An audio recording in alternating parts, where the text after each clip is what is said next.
back again with another episode of Dawg Talk.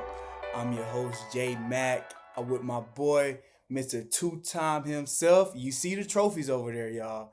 Yeah, and he flexing, he popping his shit today with my boy KCP, Mr. Two-Time himself. What's up, brother? Man, I'm good, brother. What's up with you, man? I just want to go ahead and jump right into it because I got another good friend of mine, a brother I went to school with, still talk to, hang out with.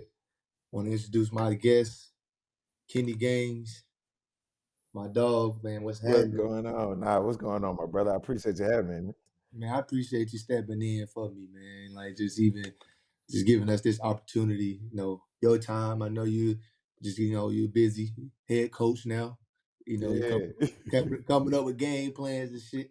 So I just want I appreciate your time, gang. No, for sure. I appreciate y'all having me, man. Yes, sir. I heard he was Mr. UGA, man, and I'm not even in your era. And guess what? He graduated. When you graduated? 2016. Yeah, 2016. 2020. I was on campus. They said, yeah, Kenny Gaines was Mr. UGA. So what is this Mr. UGA shit that I need to know this? What? I think it's because at the time I had some good arm candy on me, so it wasn't just all me. At the time I was dating somebody, I'm not gonna say her name, and so she gave me a better look that made me look like I was a much better guy outside of the basketball court than I was. So I think that and just I don't know, I'm just a cool laid back dude. I like to have fun. I like to work hard and party hard. That was in my former life. Now it's just work hard because I'm a head coach. Right. But hey man, we all had them days, man, that we don't want to talk about. Yeah. You know what I'm saying? So what happened to Athens? Stay in Athens. We take on. Exactly, man. Yeah, you right about that. What happened to Athens? Stay in Athens, man. I got a question though. So, what happened to Athens? Stay in Athens. So, why did you go to UGA then? Like, what's up with that? Bro, it's real interesting because my aunt, she went to UGA, so I didn't have anything in me that had that I was tied to wanting to go to UGA. I really wasn't even like a super UGA fan. I wasn't a fan of any collegiate team per se. I was just like watching sports. And then after I kind of got on the radar a little bit, I was a 3-star, but I might have been one of the 3-star athletes with the most offers in Georgia at that time. I had a lot of good looks. I always tell the story. It was real organic. Me and my mom were sitting in the bedroom one day, and I was like, "Mom, I'm getting all these letters from colleges. I'm getting these calls from coaches. I don't know which way to go." And she was like, "Okay, cool. Let's just sit down and pray about it." And I'm like, "All right." So we sat on the edge of the bed, 5-minute prayer. After we finished praying, probably like 10 minutes after that, Coach Fox called, and we looked at each other like, "Yo." Oh, that's crazy. That's crazy. That's crazy. I guess that's what we doing. If that ain't God, man, I don't know who it is. And I'll tell you. That's crazy for sure. But it's like you said, you was a 3-star and had all these offers, like the most for a 3-star, really. What other offers did you have? The top ones I had was Louisville, Miami, obviously had all the Georgia schools, West Virginia, VCU, Michigan, pretty much every SEC school from South Carolina, Alabama, everybody except Kentucky. I will say Coach Cal wasn't really smelling me back then, but it's okay because that's my, our freshman year we got that back in blood. Aside, so every SEC school, like half of the ACC schools. So it's crazy because once I became a fan of like a collegiate team, it was Louisville, and they offered me 2 days after I committed to Georgia. Now ask me why I like Louisville. Only because everybody on their team had tattoos, and I was like, "Bro, this so cool, bro." Okay. I just want to go there. Everybody got tattoos. Right. They look hard. Let me take it back even further, though. You remember me and you playing against each other in high school? Yeah, for sure. Yeah, we gonna get. Hey, they cheated in Greenville, but I might want to say that for another 5 minutes down the storyline. But That's how they cheated at their whole time. Like it go both ways, man.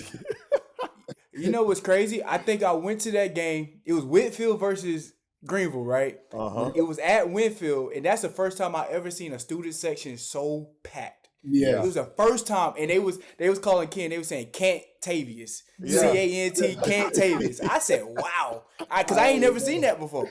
Yeah, now our blue crew, bro, they were like top tier. They were small in stature because we were a small school, but they took up that whole half of the gym. Yeah, That was now their whole that thing. was like Jordan said, that was probably the most I've seen in high school too. Like as far as like fan section, like students, man, they the whole time was rocking. I'm like, man, hold up, like we gotta play this atmosphere. Yeah, we almost had. I think, but I want to say we had a pep rally like the day before, and we was like, bro, the focus is to get the McDonald's All-American to miss as many shots as possible.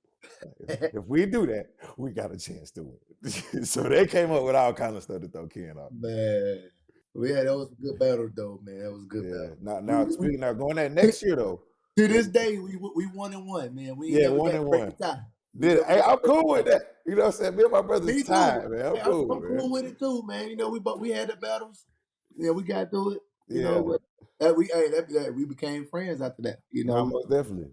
I was trying to get my eardrum back after we left y'all when we played y'all in Greenville. So for everybody who don't know, because they had their band right behind our bench. So we in timeout. And we got the whole HBCU thing going on. We trying to call plays now. All that we Campo, and on our side of the gym, the lights was damn down. If you go watch film, you can confirm this. I'm like, bro, I can't even see the basket. We had our setups. You know what I'm saying? You know. That's the best thing about playing, like, you know what I'm saying, schools like Greenville, you know what I mean? Like and when I was in high school, Clayco schools, man, the band would be rocking. Like, I'm like, yeah, this is it right here. Man. Tell me about Jordan, what high school did you go to? I went to Northgate. It's in Cali. I didn't have them type of bands, if you know what I mean. I ain't had them. Hey, Kenny, we on the competed them with track. That was it.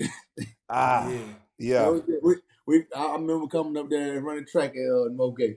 Hey, so in high school too, man, you played with the Georgia Stars and you played with some dogs on there. You had like Alex Porthress, Tony Parker, Marcus Hunt. Like, how was that playing with those guys and like that exposure and like your AAU battles, like going into battle with them? Yeah, bro, not gonna lie. I was playing with the Atlanta Select before I got recruited to play for the Georgia Stars, and it was an independent program. And so when I got that call from Norman Parker, he was like, "Hey, look, we would love to bring you over here to the Stars." I'm like, and y'all got who on the team? Y'all got Tony, Marcus, Justin Seymour, Jordan Gaither, Alex Porter. I'm like, what do y'all want with me? I got no business over here. Like, y'all good. Right. I'm cool. I'm starting over here. I'm not trying to come be a role player on y'all team. Y'all popping it out, but I'm good. So truth be told, I didn't think I was good enough, bro, when they had first called me. I showed up to the tryout. It was held at Norcross, and bro, I just went out there and just played ball. I was like, bro, y'all, all right, y'all got names, but y'all are, normal people like me. And at the same time, it wasn't like in a competitive environment to where they weren't accepting of me wanting to be on the team. They were like, bro, let's get this money together. So it worked out for me for sure. I was the starting point guard on that team. It's crazy because when I got to college, I wasn't allowed to dribble the ball. Totally different story though. Whoa, okay. I was a starting point guard on that team. We won Peach Jam, and yeah, it was cool. Okay. So I got a question. Like, you had any like battles in that, like, so your senior or going into your senior year in 2011, you all had any battles that you like really remember, like, oh my God, like I'm at that level, I'm going against these top cats, we beat them, like walk me through that. Speaking of high school or AAU? AAU, my bad, AAU. We played Team Takeover, and it was the Final Four game before we went to go play in the championship against BABC, and they had Wayne Selden, Georges Niang, Nerlens Noel. They were all on the championship team. Team Takeover was tough too. Now, bro, I had a run against them in AAU too. Yeah, we were slated to lose, and I think we were down, bro. It was like a minute left. We were down 4, and shout out Coach William Steele, who's our head coach. He had drew up this crazy play that we had never seen, and it looked cool. We all bought into it. It worked. Ended up being a 4-point play. We got a steal, got a layup, foul, and one again. Ended up winning the game by 3. But Team Takeover was always tough. They had Jeremy Grant, that was one of the notable guys on the team, and them, and then BABC in the championship. We won. They almost hit a buzzer beater to beat us by 1 in the championship game. So it was crazy. I just remember jumping up and doing like the Michael Jordan the little thing when he won the championship. So you got on the scores table and was just going like this with it. Yeah. Right. I didn't know who I was, but I was like, man, I don't know if this go. I'm gonna feel like this again, but I feel like this now, so let's get it in. So when you joined that team, I know we were just talking about your offers and stuff. Did your offers really just take off at that point, or you already had that solidified before you joined Georgia Stars? No, bro. As soon as I got with the Stars, it went crazy. The only offer I held at that time was from Georgia Southern when Coach CY was the head coach there. Other than that, it was pretty much dry. But also, that was going into my junior year. I wasn't even super hip to how the whole getting college offers things works. I was just a kid that wanted to have fun, bro. My mom would tell you, like, it was many times I didn't want to go play AAU basketball. I was like, I just want to go to practice. I was like, well, I just want to be a normal kid. I want to go to the mall. She's like, bro, no, like, you have self-control issues. I don't need you just hanging out in the streets. Like, you're gonna pick up this trumpet, play the drums, play the piano, and go to these basketball practices. So Okay. And I see you on Instagram, like I see you in the church, you playing the piano, you playing the drums. Okay. So you was just well rounded, really. Did you always know how to play the piano? I remember you know how to play the drums. I know that, but I never knew about the piano. I took 2 weeks of piano lessons, and then I told my mom, I was like, this trying to read notes and all this is confusing. But I was so intrigued by just music. I kind of had a natural musical talent. I just started learning by ear after that, and so that's how I got good at it. But I want to. That's one thing I want to learn how to play is the piano. Yeah, bro, just get one and start pressing stuff until it makes sense. I got one. Oh well, yeah. You still got a grand piano. Let me find out you got the grand piano. Man, I got a grand piano like right downstairs, right by the Christmas tree. Yeah, you know, real nice setup. That boy got a Hallmark movie set up over Come on, Disney Channel. You saw my last Christmas picture? Yeah, I did. Hey, okay then. Right. We sent right on the piano. Yeah, nah, that was hard. I ain't gonna lie, that was hard. Oh. Yeah. I need that photographer too. They put some glow on you, man. I need that. Hey, my skin naturally glowy, nigga. You don't know what you're talking about. Nah, I was saying I need some of the mineral juices in the hair too, because you know my daddy bald, and I think this about as good as I go. I want braids. You better hold on to it. If your dad bald, hey, I heard if your dad bald, hey, it might be a little over with. No. It goes by your mom's father, not your dad. Your dad can just lose his hair because his dad might have lost his hair. So it go by your father. So I gotta go look at some photos. Like, still got full head of hair, or like he bald. Yeah, bald. Yeah, well, I know I feel a little weird. Hymns need to come holler at me so we can, strengthen this noggin up. Well, I know my granddaddy, hey, my mama, dad, we good. Hey, y'all see me? Y'all ain't never seen me. The fans ain't never seen me without a hat on. They probably think I'm bald. Hey, I'm slimming up there. I'm slimming up there now. Hey, you see it? Every time I see you got a hat on too. Yeah, y'all. Hey, I just got a haircut. See, the thing is, every time we shoot, I ain't never got a haircut. Let me just say this, right? I never understood this. You go get a fresh ass cut and you throw the film on. Like, I don't get that. But it's similar to you getting the fresh cut and throwing the dewy on. But mine is to lay my hair down. I just got it braided, you know what I'm saying? He just got his shit shaved fresh. Boom. Once I take mine off, mine's gonna look just as clean as yours. Yeah. Listen, it's the swag though, bro. And then it's a game day too. So hey, I had to put this on. But it is a part of my swag. And then half the time though, we film like on an off week for my haircut, so I look kind of scruffed up and everything. So I'm just like, you know what I mean? I could dig it. If I ain't had no cut, I probably have a skelly on, no cap. Exactly. So that's what I'm saying. That's what I do. But anyway, so in high school, Kitty, like your senior year, you averaged 25 points per game, 7 rebounds a game. So and you going into UGA, man. Like I know that's when you and KCP met. How was that first meeting? Oh, I'm with a McDonald's All-American, man. Like how did that go? He met me when I was like kind of on the way out. Not really on the way out, but like that year, that's what the year I turned up. Like he didn't see the shy KCP. He didn't meet that person. Yeah. Like, No, I came in, Ken was turned. And I I, had to guard him I, every day in practice. by that time, yeah, I was turned. Yeah, it was He on. was on the A team, I was on the B team. I'm like, bro, if I wasn't in shape before I got here, I'm for sure in shape chasing shot around. Like, No, but yeah, but it was I would say the transition was good. I had a great high school coach in Coach Tyrone Johnson.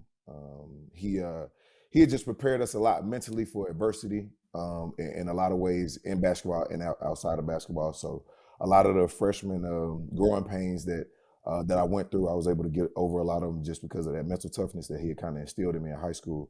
On the basketball side, it was definitely tough. I had, and this is just me being honest, I had expectations of being able to come in and play alongside with KCP, with us being, spearheading the offense. But the dynamic of the roster, it wasn't, it fit more for it to be Ken highlighted and then me being able to be that support. So like me being able to step into that role and help where I could, because bro, I'm not gonna lie, bro, Ken was extremely dynamic on offense. Without him, we would have went to 0 and bro, however many games we motherfuckers, played. a So, lot of motherfuckers don't think I can really hoop, bro. nah, That's the but thing. that's what's crazy because bro, you really you set the tone for how we came out each game, offensively and defensively, because you played both sides of the ball. So in that in itself, you were a heck of a role model for me because it was like, all right, bet I know Ken's sliding after this year. And this is a big gap that's going to have to be filled. So let me learn what I can, just like with a rookie getting to the NBA, like, bro, let me get next to my vets, be around and really study the game. He really set the tone for me to be able to see, okay, bet I wanted to come in and be able to earn a starting role. But since that's not the dynamic of what we got going on, cool. Let me learn how to be a starter. Because now this gives me an advantage going into my next year, my sophomore year. So it was cool. It was cool. That's crazy that you even say that because a lot of like college kids don't even think that way. You know what I'm saying? Like, or even like had that mindset. Like you said you felt like you wanted to come in. You could have came in and started. You know what I'm saying? Let's just say you could have came in and started. You know what I'm saying? Like you said, that wasn't the dynamic, of like what was going on at the time. But like you was just pivot and be like, all right, let me learn and not be upset. I ain't getting this many time, or I'm playing behind this person. That's so true growth right there. At like you being at a young age, then like that's so maturity. Like back then, and I can see like as you got older, as we got older, like bro, that shit is just 10 times like better now. You know what I'm saying? Like that I see like how you doing, like man, just I'm proud of you, dog. Like even just getting the coaching job right there, bro. I see you been seeing your highlights. I heard you a little mic'd up. You know yeah. I'm proud of you, gang. I appreciate it, bro. Real talk. I definitely do. And like just taking you just taking your knowledge, you know what I'm saying, from the game, you know what I'm saying, giving it to these young kids. And then even just like having me come speak to them, bro. Like that was even like a big time for me, you know what I'm saying? Because I'm starting this, you know what I'm saying? I have young kids, you know what I'm saying, that look up to me. I got my own boys. So just having that, that aspect of like my life, man, bro, just really helped me out a lot too. So I really appreciate that. I'll say this too, man. It shows a lot about your maturity as well because you saying you learned from KCP like your freshman year. Then the next 3 years, y'all have 20-win seasons at the University of Georgia. Which before you get there, let me just say this. Yeah, go ahead. My 2 years there was like that was phenomenal. You know, I had a great time playing with my guys, all that. These motherfuckers make the tournament twice when I leave, like 2 years in a row. And we couldn't even do it when I was there. Yeah. That's the first thing I thought about it when they made it the first time. I was like, these niggas, what? They did turn up. Basically, they said Bob Smart made me the problem. They just said pass if you ask everybody else, they might say that. That ain't how I viewed it, Nah, that's how Charles always viewed it. Boy, like, oh man, man, as soon as Ken left, we was able to win. I'm like, I'm like, bro, you was starting first of all, so I don't want to hear nothing from you. Like you started every game with bro, so it's your fault too. Why we ain't, you know what I'm saying? Like, Man, if we would have had just a big that can score the ball, yeah, we would have been A1. That's what we were lacking. We were because definitely like lacking our power. offense was made for point guard, a guard, you know what I'm saying, or forward, you know what I'm saying, big man to run the offense. Yeah. We ran the triangle offense. This was old school, you know what I'm saying, Lakers shit. Yeah, no cap. And it worked, but we just didn't have a big, you know what I'm saying, they could score the ball. Facts. I always tell folks too, now that I'm in coaching, I'm like, bro, it's not always a coach's system isn't a good system. The players really have to buy into the system. They don't necessarily want to, so that's why the systems don't work. But and then obviously there's some trash systems, but for the most part, like if the players just buy into what it is that they're asked to do, more times than not it'll work. I'm not gonna lie, my coach preaches that right now. Coach Moses, he preaches that to this like now. Yeah. Like defensively, we buy in defensively. You know what I'm saying? Everything else gonna come. That's the reason why, you know what I'm saying, number one defense. You know what I'm saying? So like us buying into that gets our offense going. You know what I'm saying? Get everybody involved. Yeah. And that build championship DNA. You know what I'm saying? You gotta be able to get stops. You have to. Trying to outscore motherfuckers. They're gonna be the first person to get 2-3 stops in a row. That's gonna win the game. The score can be 140, 145. Yep. You know what I'm saying? The last team got the last 3 stops. Yep. You know what I'm saying? So like it could be that way. So like that's why I always like when I talk to the young guys on my team, like man, we defend first. You know what I'm saying? I like when the coaches like that's the first thing we talk about. Yeah. Defend. Yep. Saying that's what we best at. Then offensively, what we other best at, you know what I'm saying, is attacking and getting downhill. And so like the more we can like you said, bind into that type of like offense and defense, bro. Look at us, like look what we doing now. Nah, for real. That's just man, we ain't even got our best player back. Yeah, that is facts. And we rolling.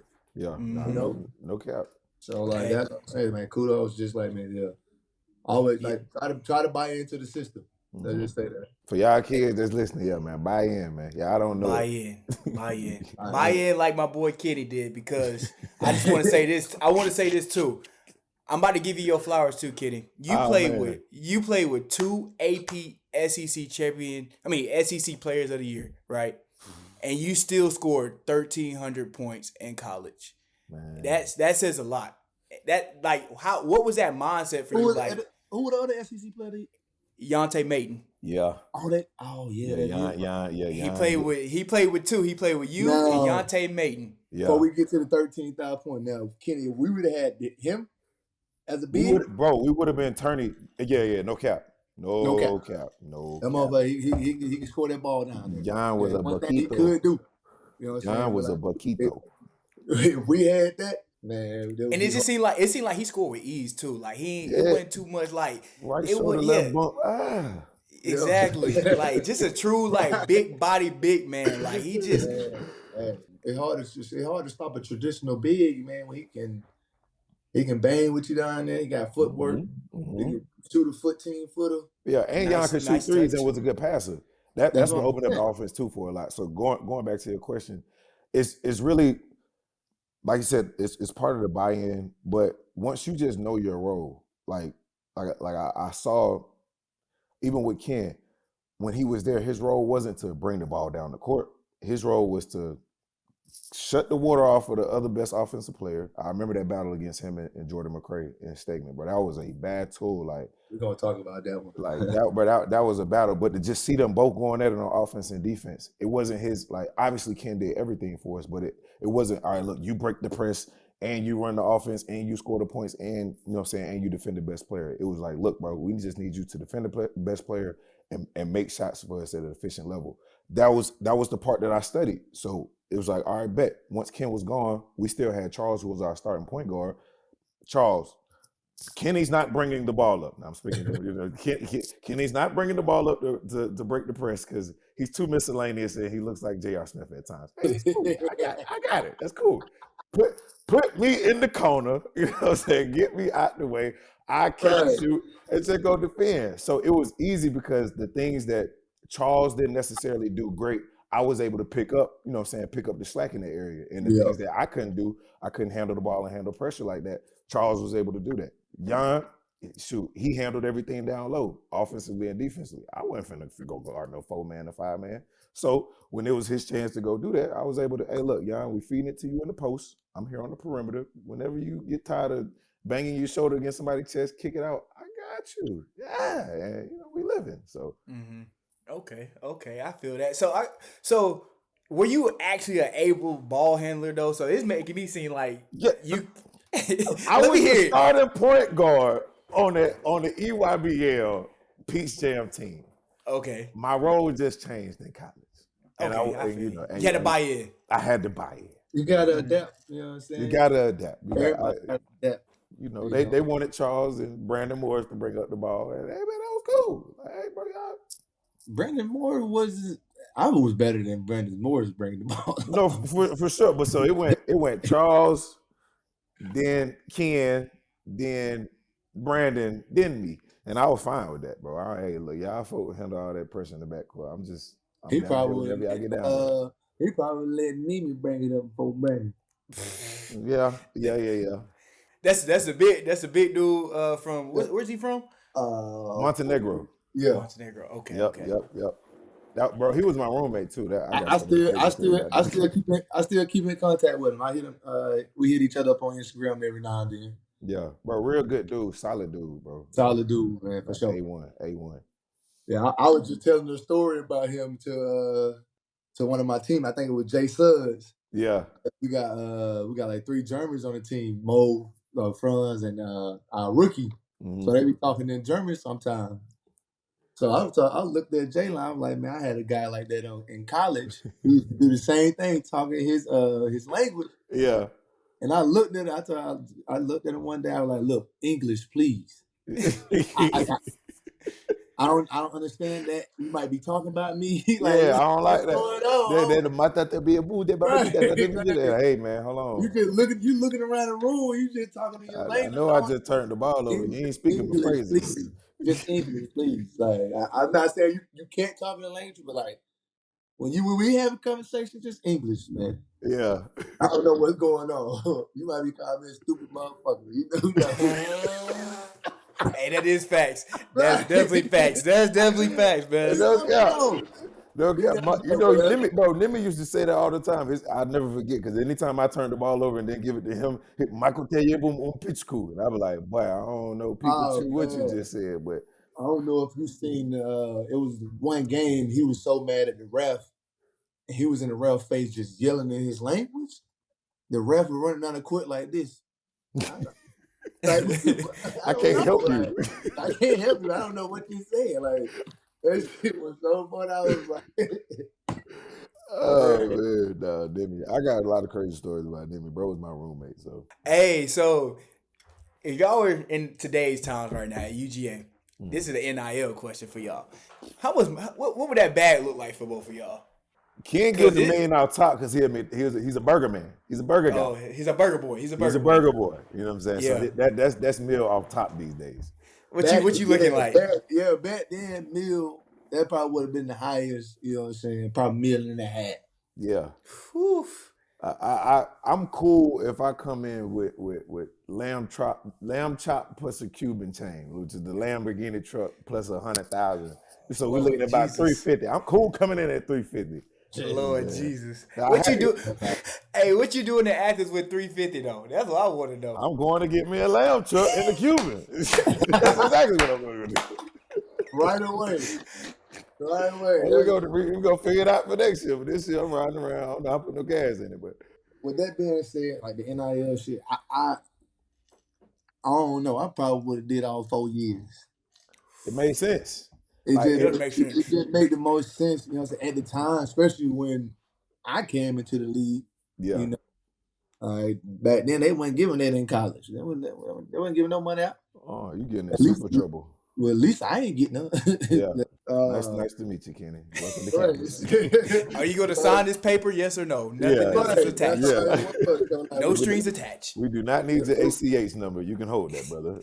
Man, we got Pell Grant. That's all we got.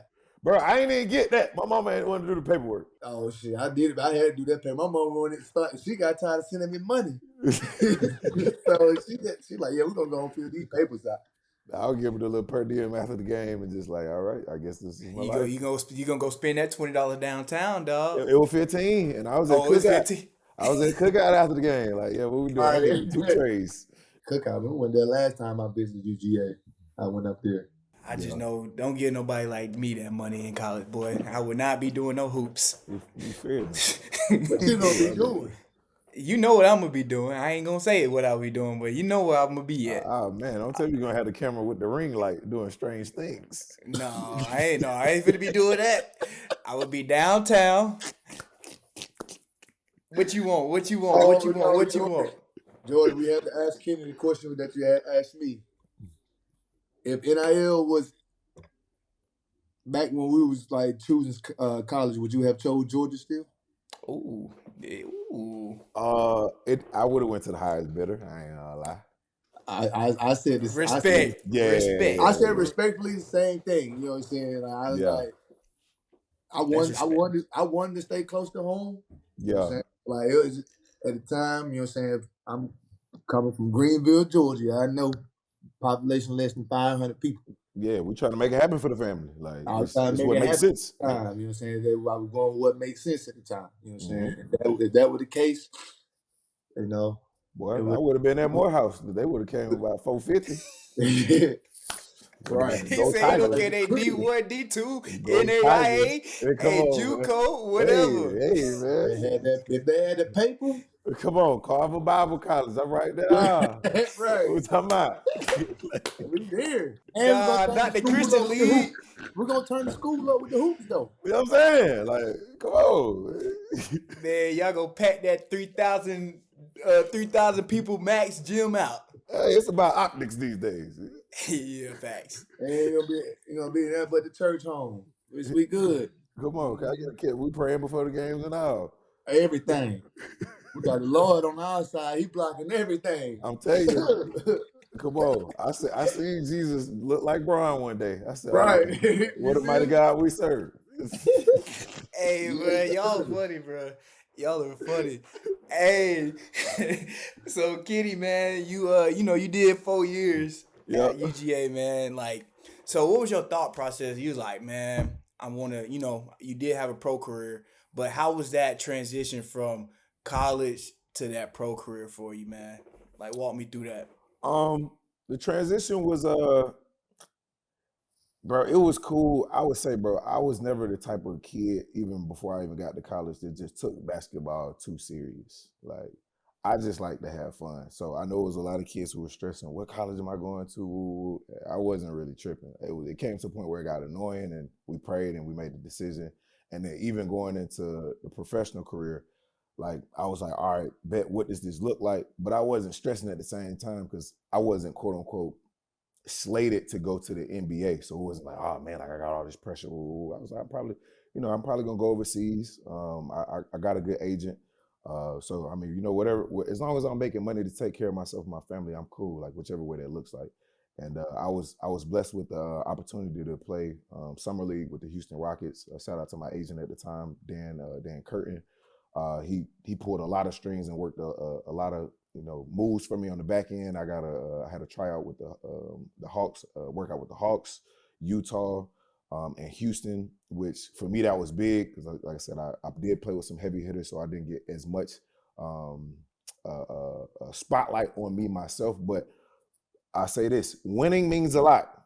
So even though I didn't do a lot that much on a personal note to make myself the SEC Player of the Year, I was on a team that won a lot of games. So when it comes to the NBA, they want guys who know how to win. That's one thing I do know. Hey, can you be a role player and be a good piece on the team?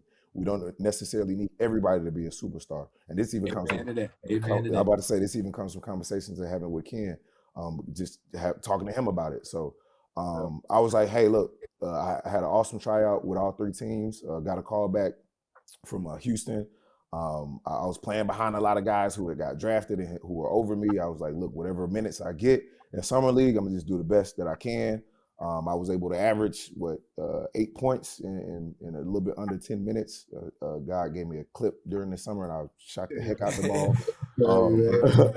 And it gave me, yeah, man, and it gave me a chance, more so than the chance than I had, before I got there. So I was really just enjoying it all, bro. I was having fun. I wasn't tripping. I was like, hey, man, the Houston Rockets thing work out. Cool. I'm with James in the locker room. Like, what it do? Like, what's up? You know what I'm saying? You the big homie now. Like, what we doing? And so it worked out that I got a gig overseas. My first year, I was in the south of France. It was amazing. I was 2 minutes from the beach. I lived in Cannes, France, however you want to say it. I was like 45 minutes from Monaco. I had some good American guys on my team who were some good OGs for me. So my process, man, it was easy. I really just trusted in God, trusted the process, did what I could do, control what I can control, and just let God do his thing. Yeah, and then it's crazy you say that too, like that winning means everything to these pro scouts. And I saw a quote or a saying from Jared Dudley, your old teammate Ken. He was just like, summarizing the summer league. It's all about what you bring to the team. It's not about what the points, right, the assists. Like if you average the most, whatever. It's about if that team just needs somebody to guard somebody 94 feet. It don't matter how much you score, bro. That we're not looking for that right now. So the fact that you realize that too, like you just like, hey, winning is everything in the league. I just need to bring this one thing. What is Houston looking for? So kudos to you right there. Right. You have to find your niche, your whatever you good at, whatever you do great. You know what I'm saying, and do that at 110%. For me, my struggle was, adjusting. From Detroit, being on the ball, me and Reggie Jackson, like being able to handle pick and rolls, and being able to like just play freely.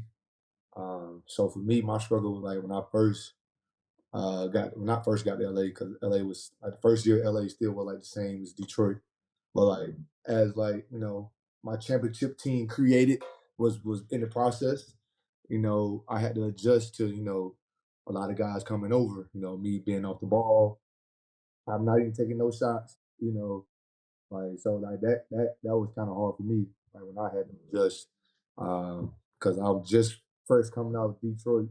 You know, but my confidence, I say my confidence still high, but like just I was here, as far as like just being ready to hoop, be on the ball more, being able to shoot as many shots as I can. Yeah.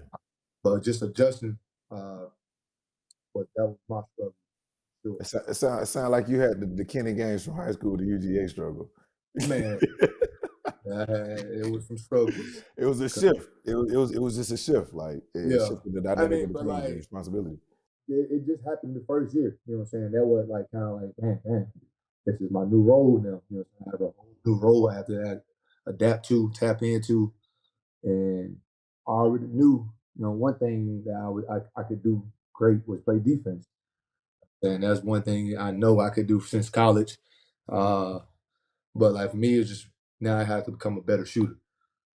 And now I had to get in the gym more, get these reps up, and it worked. It worked out. My value is still at the highest point. And if not the best, I'm one of the best 3-and-D players in this league. Come on, pop it, man.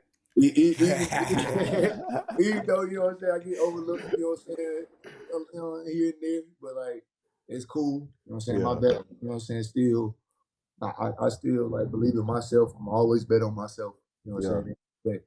I wanted to ask a question too, because I don't think I ever asked you this question on a personal note.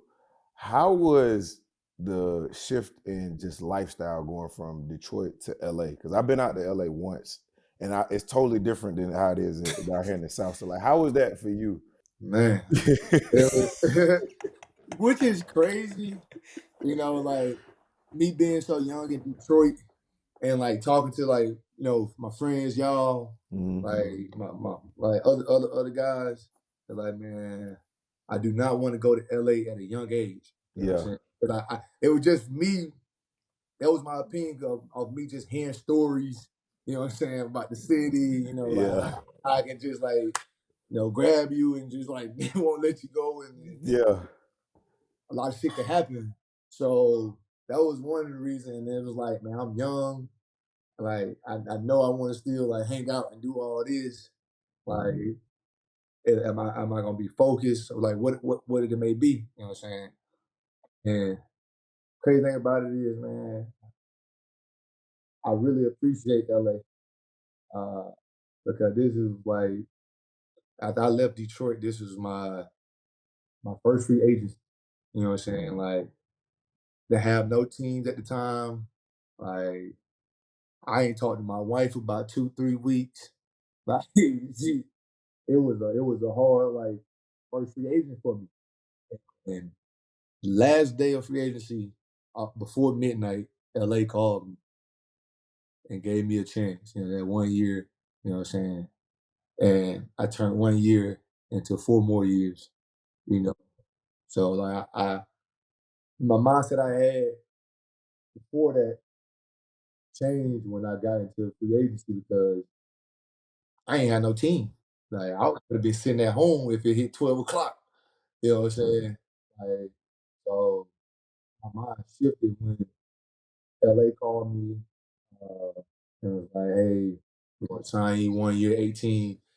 I'm like, man, oh my God, thank you. Put the phone, call wifey.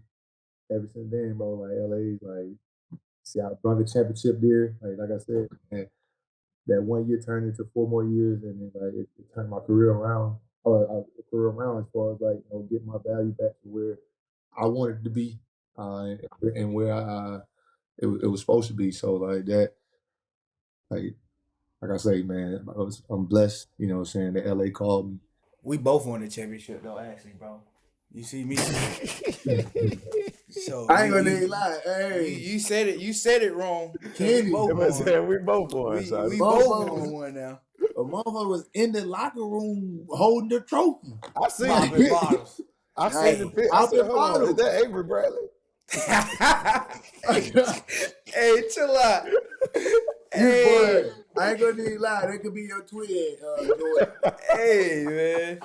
That could be your twin, dog. I ain't gonna even lie. When I tell you, Kenny, I said, give me a chance, dog. I get in that locker room. I acted a fool. I had a cigar in my mouth. Not like not the regular bottle of Moet. I had the big boy bottle. That big boy about 50 pounds. And I'm in there with a cigar in my mouth. I'm acting like I won. And then the crazy thing is, I'm in there, I'm holding the trophy. I'm like, all right, anybody want it? They say, you got it. So I'm just walking around with it for about a good 10 minutes in the locker room. Yeah. Nobody wanted it. I swear, my mama was in that bed trying to get drunk right away. No cap. As soon as I was by square, as soon as the game was over with, we came off the court. I was the first one in the locker room. Yeah. Man, ready to go. Let's go.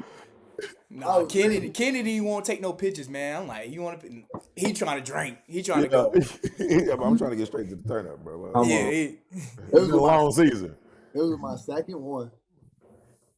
And I knew from the first one I didn't get what I was going to get for the second one, man. I didn't get my parade for the first one, which I really wanted, you know what I'm saying, because it was LA, you know what I'm saying, but it was in midst of COVID. Right. Who was here in my beloved city now, Orlando. Mm-hmm. You know, but I got the parade with the second one, man. And when I tell you, man, it was everything I pictured it would be. Yeah. The crowd was there, me drinking, my Stone Cold Steve Austin with viral. Man, I had so much great time, bro. I swear. I was on stage fried, bro. Yeah. There was no. I was fried, man. It was over with. Fried McBride. Come on. I'm talking about. I was drinking any type of beer they were throwing. I had a few Fireballs, some Jack. I don't know what else they had. It was Your all. stomach was turning, boy. Man, well, I would have had diarrhea Bro, immediately. I don't even like Fireball, and I just took it. I didn't even know it was Fireball until I drunk it. I was like, oh well, it's over. Thanks. It's over. Oh well. It's over. Man, hey, so with your so you spent you spent 3 or 4 years overseas, Kenny? You spent I was four and a half. 4.5, like, so you played in Italy, Lithuania, France. Like, how was it just, walking away from the game? Like, you spent 4 years, you played your whole life. Like, how was it just, like, what was that adjustment period for you? Yeah, I had always been entrepreneurship minded. So Yeah, you when have adventures. well, I have had my ventures, Lord knows, Lord knows. Right. But when it happened, it was during COVID. So COVID had hit. I was in Latina in Rome, Italy, and I came home and immediately I had already wanted to kind of like start doing a YouTube type thing, and some of the YouTube guys that I was following, Tall Guy Car Reviews and Mr. Organic. I don't know if y'all have seen any of them, but I had just been kind of looking at some of the things that they were doing, so I wanted to do something revolving cars because I knew it was a special niche that nobody in Atlanta had really tapped into at a big scale. So when it happened, I wasn't thinking that basketball wasn't going to return. I was just like, hey, whenever it does, I want to go ahead and get my business stuff in order. So if I go back overseas, at least I got this going, and I'm making money from both ends of the spectrum. I started KG Luxury Lease, which was a company that I started that basically was Turo and Airbnb in the same gig. Just so when people came into Atlanta, because it's a very popular place, a lot of celebrities and people of high stature. Whenever they came in town, they could get a nice luxury car and also get a luxury apartment all at the same time. And I have to, make a call to Enterprise or go to Turo and then, Expedia, look for a hotel or go to Airbnb. You come to KG Luxury Lease, you get your Maybach, you get you a penthouse and lay back. You know what I'm saying? Okay. Hey, that was actually pretty smooth right there. So Hey, that was one of my little spills. You know what I'm saying? That helped me to get to the bills. So, I would love to see this commercial right here. Hey, you had me sold right here. Get you a Maybach and in a penthouse. Right. Hey, I like that. Yeah, facts. Where I signed up at KG. So that had took off fast, and when it did, I was making some good money. I got a call from Dan. He said, "Hey, I got this gig over here." I was like, I'm making more money than than that contract is offering me, and I'm at the crib with it. If you got something bigger, then let me know. But right now, I'm gonna just make sure I get the company off the ground. So that was kind of the transition over from playing. It was a little bit easy just because it was like, for me, it was all about the money. I always tell folks, me personally, I never loved the game of basketball. I liked it. It was fun. And I liked what it did for me and the opportunities that it afforded me. So it wasn't like when I had to walk away from it, like, man, like, I can't believe I'm gonna never play ball again. God had blessed me to be able to bounce back from 2 Achilles tears. So I think if one of those had taken me out the game, it would have hit a little bit harder. But since God was able to let me walk away with grace, it was just a different type of transition for me. And that's real too. It's just like a lot of athletes don't prepare for that day when them sneakers or them cleats are on that wall and that jersey is no more jerseys or nothing. Man. So the fact that you already had that mindset, it goes back to that maturity that we talked about when you stepped foot on the University of Georgia campus. Like, you knew, like, okay, this ain't the end all be all thing right here. Yeah. It's something after when I get off this court, and you already had that mindset. All right, I have an entrepreneurial mindset. I'm going to go make this money. I'm going to do what I got to do to take care of me, my family, my kids, everything like that. So, hey, Kenny, you a man with the plan, brother. You a man with the plan. You see the sign? Well, you see what the sign say back there? What did he say about it? Oh, a hustle. Oh, shoot. Yep. Humble hustle. It's a little. It got the split. Humble hustle. Oh, true. I couldn't read it at first, so I was like, hold on, what that shit say? You take the brim off, maybe you can see. I see I can see that. I couldn't see it. Come on, I can see that. Hey, yeah, You y'all don't know see why I that? can't see You don't see it. that big H and that big U right there? Hey, y'all know why I can't see that. It's done, Right. done. But yeah, dog, Julio. Hey, let me stop, boy. speaking of transition, Kenny, man, how was it from you, transition, like from like you saying playing or like just like you doing your business and then going back to coaching? How was that? Yeah, it was truly interesting. So, as successful as the business was, COVID still affected it a lot towards like the back end of it. Yeah. It was fairly profitable for I'd say literally 9 months, and I made some really good money. Thank God. Thank God people was still coming to Atlanta. COVID shut down Atlanta for like 2 weeks. They was out the clubs and they was back in there. So That's folks the was, I agree. yeah, so folks was still coming in and out of town. Right. And so when it came time to make a shift, I didn't know what that shift was going to be, but I knew that I had to get out of the space for other reasons, and so I let it go. And I was kind of in a down period.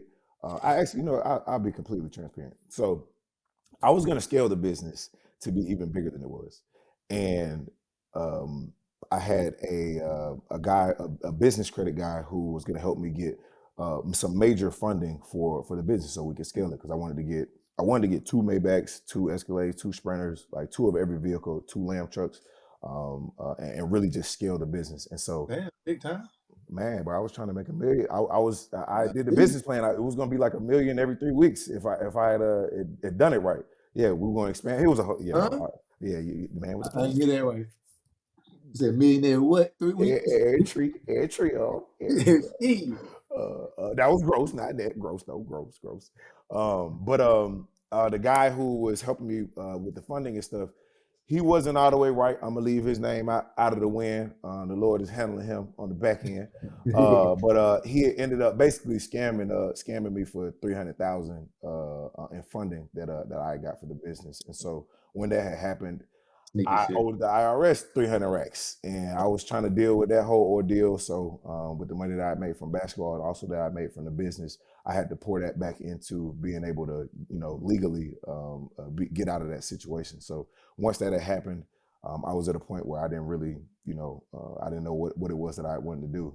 Oddly enough, probably like I'd say like a month and a half after that happened, I got a call from Marcus, and he was like, "Hey, what you doing?" And I was like, "Shoot, bro, I'm in the crib just chilling. I ain't got nothing going on." He was like, "Bro, your boy said pack your stuff. You coming with us?" And I'm like, "Huh? Well, I go pack your stuff. Go where?" I was like, "My boy, who?" He was like, "Man, Ken, man, get your stuff. We're going to the DR." And I'm like, "Huh?"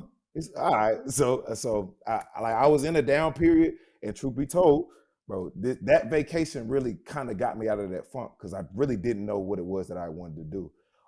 We had enjoyed a good time at the villa. We had some good boy time.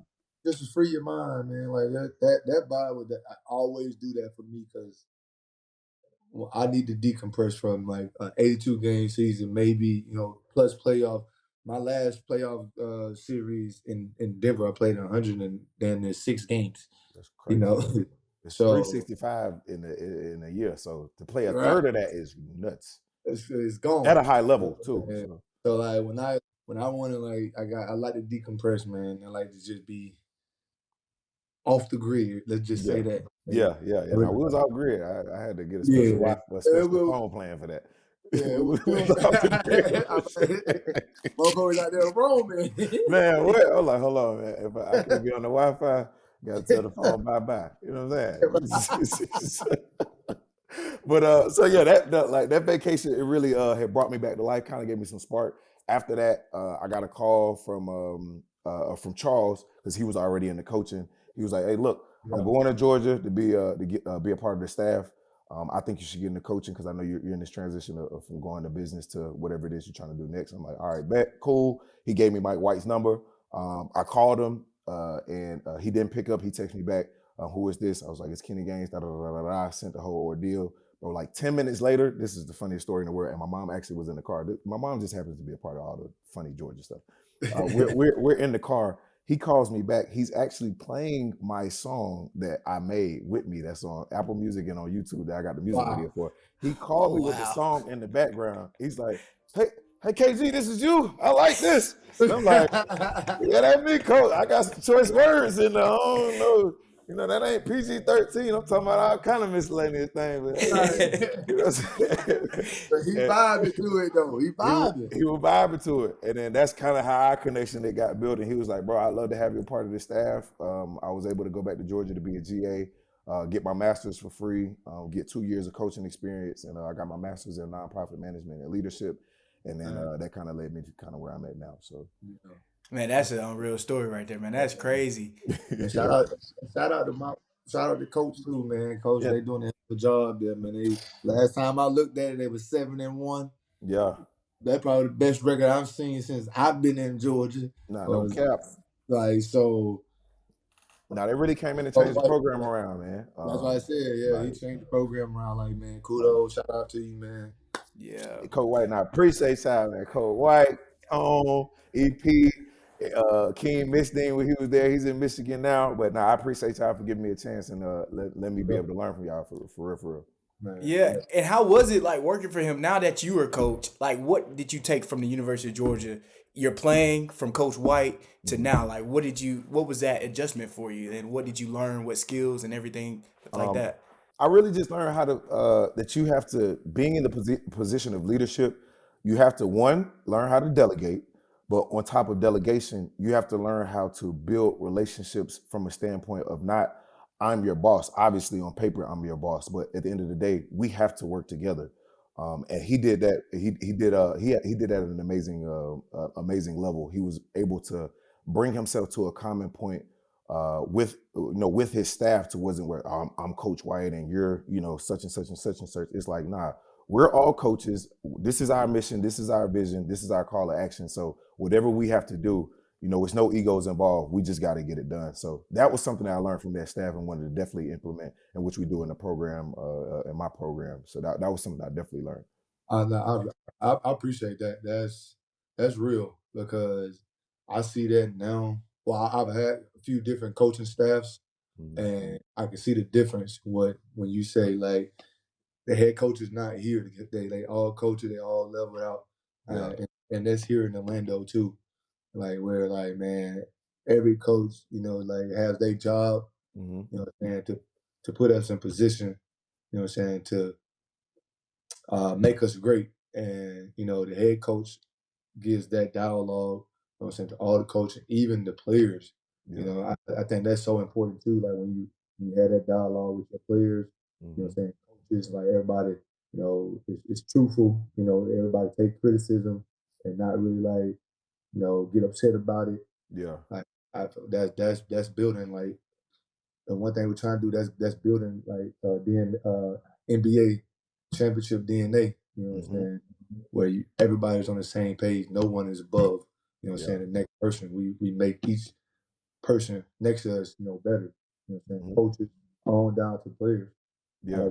I think that's a great thing you took from him to apply to your program, because that's definitely big. Big time, man. That's big time. Definitely big, because I was a GA at the University of North Georgia for a year, and I understand how that GA or that manager or that assistant coach dynamic with the head coach is when it's like not done the right way. Right. And the fact that Mike White puts himself at that level with you guys, like, he's saying, yeah, I need this film on my desk, but, like, hey, I'm still working with you to, like, help you out, or something like, something of that nature. So it's crazy. Like that goes a long way. If you have a great dynamic with your staff, then it goes down to your players, and then you see it on the court. So that's real, bro. At a high level, I feel like this is what separates good programs from just regular programs.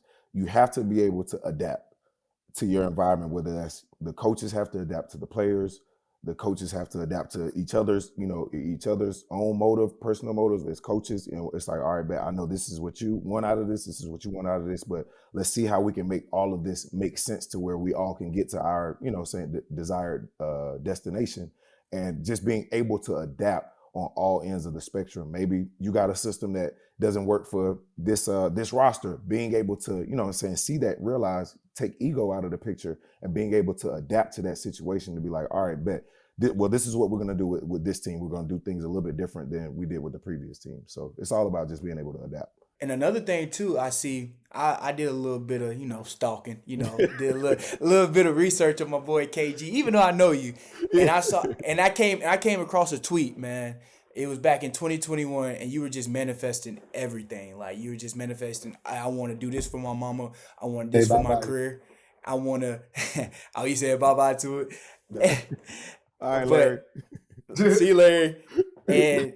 But like I was saying, you were manifesting everything that was going on, like that you wanted for the future. And one thing you said, you want to open up a private school, be a head coach for this program, and do all of that. And now that this is coming true, like as you guys know, like the viewers out there, KG has it's called the Academy Prep, right? KG, yes sir, yes sir. And he's a head coach of that. He has amazing players on his team, and now you manifested this back in 2021 and it's 2024. How does that make you feel, brother?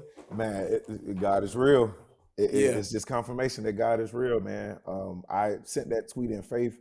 When I tell you, when I wrote that tweet, I thought I was going to be a multi-millionaire by the end of that year. So my plan was to be able to like literally fund all those things, from buying my mom a house.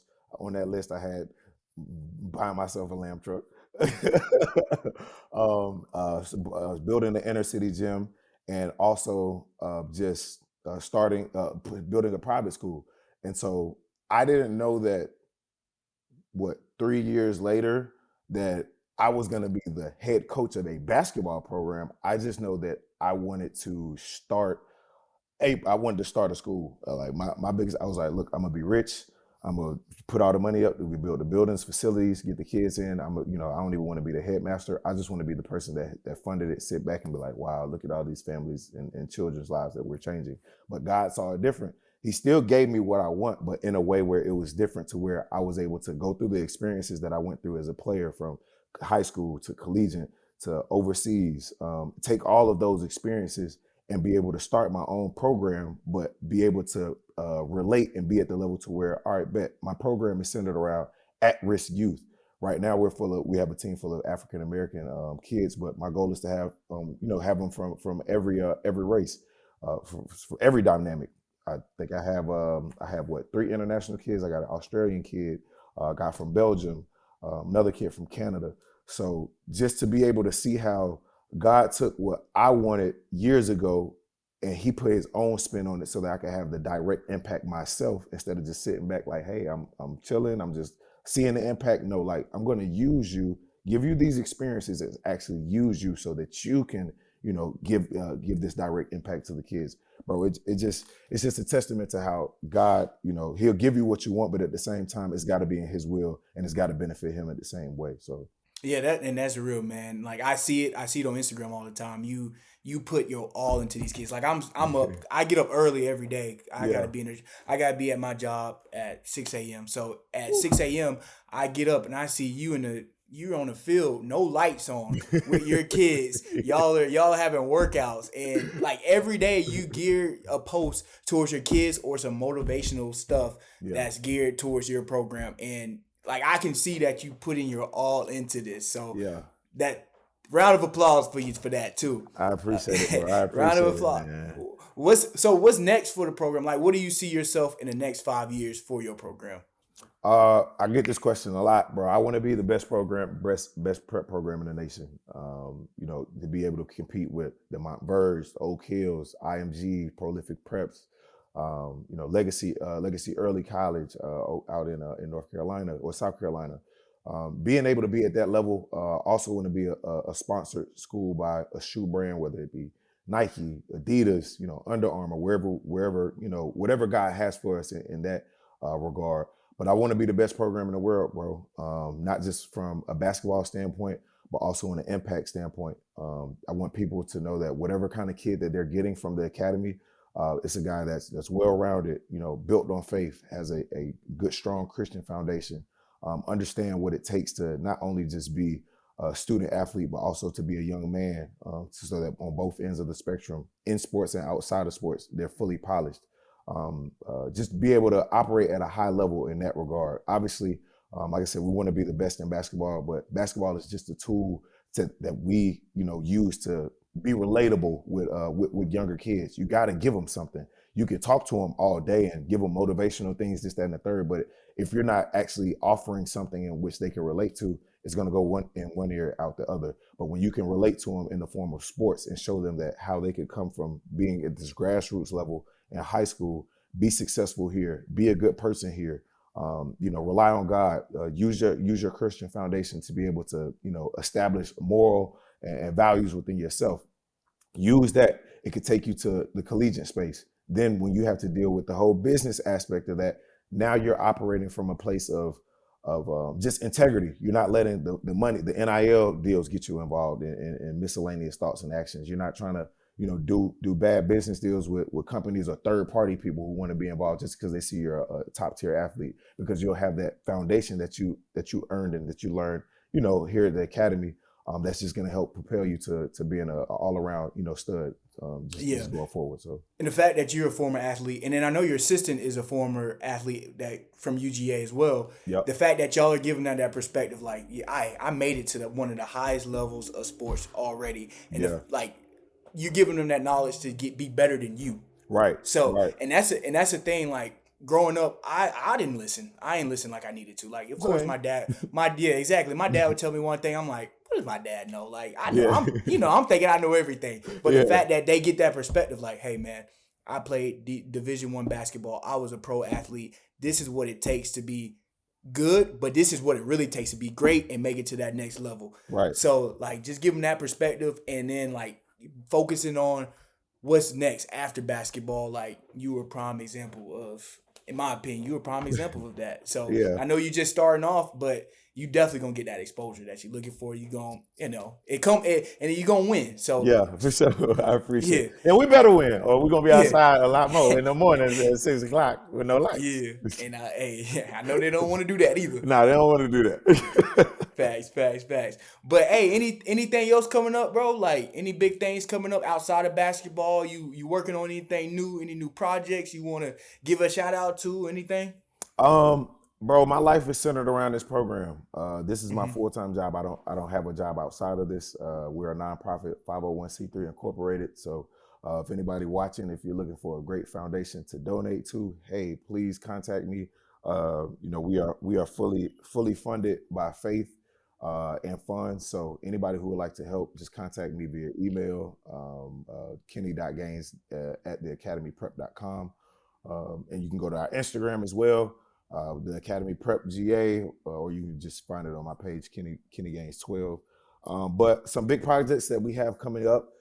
We have a 2024 Power Play New Year's Invitational. So as well as I have, alongside of the Academy Prep, I also have an agency called Power Play, which I started kind of simultaneously alongside the Academy, because my dream, my idea when I first started it, was to be able to represent the kids that we bring in, because they will obviously trust us on the basketball side, and on the business side they would believe in us and trust us too. We just wanted to make sure they were in a good hub and taken care of. So the event is sponsored by my agency. It is, our middle school event is December 28th and the 29th.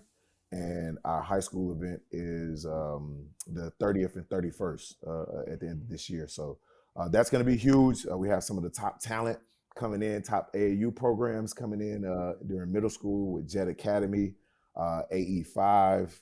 We have a new program coming out of Detroit. They actually have the #1 8th grader in the nation. They're coming down. So they're all bringing their middle school teams, and then we obviously have some of the best high school teams and post-grad programs who are going to be a part of our high school event the days after that. So that's going to be huge. All of that is on my page and the Instagram and on our website as well. Outside of that, we're just, we're, like I said, our main focus is just to make sure that the kids that we have in this program, we're instilling into them the proper values and morals so that they can be great dudes, man. A lot of people look at me in a great light. So I like to think I'm a decent role model, decent mentor. I really don't even consider myself a coach because for me, that's just that it builds too much of a separation of a gap. So I like to just consider myself a mentor. I'm only 30. I'm young. I ain't too far removed from the guys that I coach. So like, according to his team, you unc status, brother. So you an uncle, brother. Yeah, that crazy, man. Because they tried to call me that one time, and I was like, yeah, y'all must run a run or something, man. I ain't Yeah, man. you unc, man. We got actually an Uncle Kenny. We got 2 Uncle Kennys on the pod right now. They calling me Unc, and I got more dunks than they got. You feel me? But hey, for all the fans out there, if y'all interested in everything that Kenny just said, y'all tap in, man. He dropped all his forms of communication just a minute ago. Y'all can find him on Instagram, search his school, everything like that. So tap into my boy. Good people. Y'all also can rewatch this video to get all that information too. So make sure y'all still check in For sure. with Dawg Talk.